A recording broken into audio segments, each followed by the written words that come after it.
Bonjour à tous et à toutes et bienvenue dans ce journal.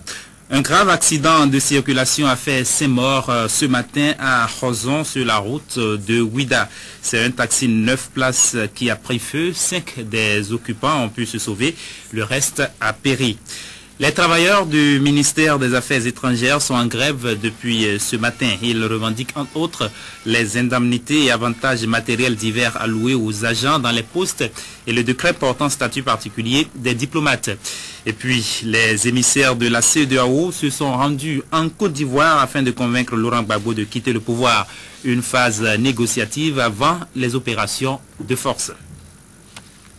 Les travailleurs du ministère de l'économie et des finances se sont réunis encore une fois pour le traditionnel sit-in des mardis. Ils étaient ce matin à la direction des impôts et domaines. Ils ont encore fait vibrer les oreilles des autorités au son des vuvuzelas. La revendication demeure la même, la réapparition de Pierre Urbain Dainvo, disparu depuis le 17 août dernier.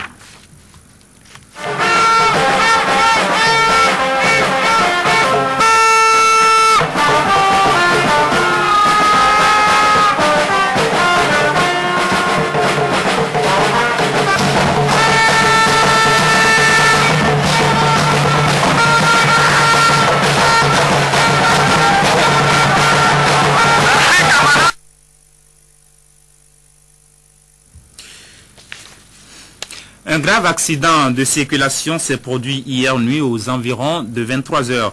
Un véhicule transportant 10 passagers a pris feu à la hauteur du poste de péage d'Khozon. 5 personnes sont mortes, brûlées vives. Tanguy Agoyi et Julien Kenom sont allés constater les dégâts. C'était un véhicule de 9 places, transportant des commerçantes originaires d'Azové à la fin d'une journée d'affaires à Tantokpa, le grand marché du Bénin. Sur le chemin du retour, au-delà de 22 h locales, un peu avant le poste péage d'Khozon, à l'entrée de Ouida, le pont arrière du véhicule cède d'après des témoins.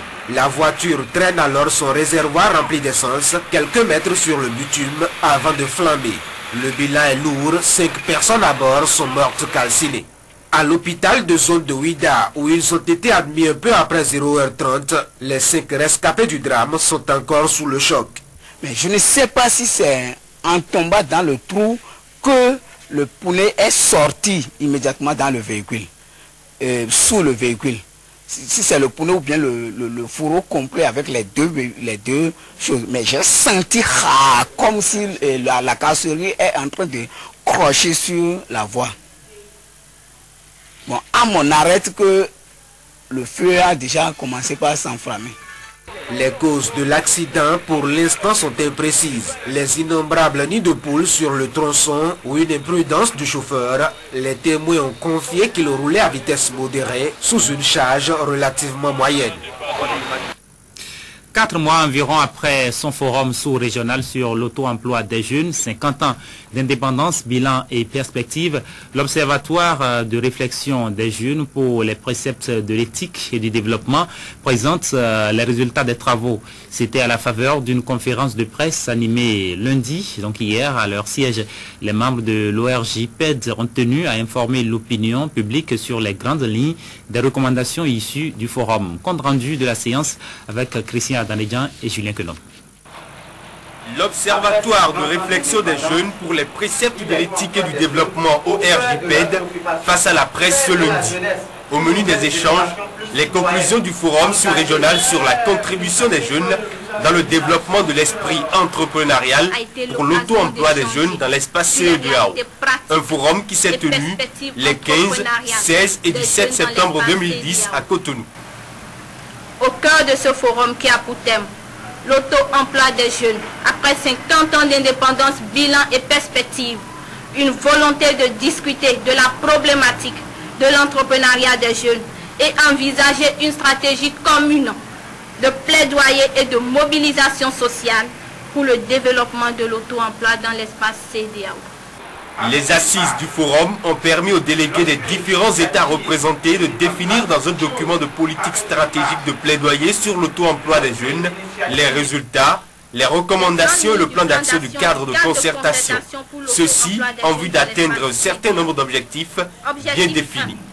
renforcer les capacités des mécanismes institutionnels de promotion de l'auto-emploi des jeunes de l'espace CEDEAO. Stratégie, plaidoyer, concertation, lobbying. Promouvoir le droit de l'auto-emploi des jeunes en tant que droit humain. Faciliter la participation des jeunes dans la résolution des conflits et la consolidation de la paix. Renforcement des capacités des jeunes pour leur pleine participation aux activités économiques régionales. Stratégie de mobilisation des ressources. L'ORJPED veut redonner espoir à la jeunesse pour un avenir meilleur. Dans une déclaration, il invite tous les pouvoirs à placer le document de plaidoyer sur l'auto-emploi des jeunes au centre des préoccupations. Journée de réflexion et de réjouissance commémorative des instituteurs adjoints stagiaires de la promotion 84.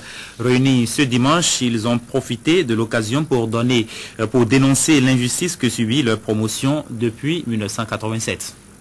Ils sont tous séants le 17 décembre 1984 par une note circulaire. Mais ces instituteurs adjoints stagiaires IAS qui auraient des instituteurs sont contraints jusqu'à ce jour à une injustice, une ancienneté générale supérieure à celle des autres enseignants recrutés avant eux. Une situation ruminée avec regret et amertume depuis plusieurs années, mais qui a été ce dimanche au cœur de la journée de réflexion et de réjouissance commémorative de ces hommes et femmes.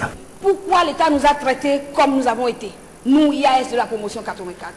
Pourquoi n'avons-nous pas été à l'ENI après les 2 ans de service sur le terrain comme toutes les autres promotions de JI? Écoutez, chers amis, les autres promotions de JI ont une date d'entrée à l'ENI, une date de sortie et une date de prise de service après l'ENI. Et celle qui est prise en compte, c'est celle vraiment après le CEAP.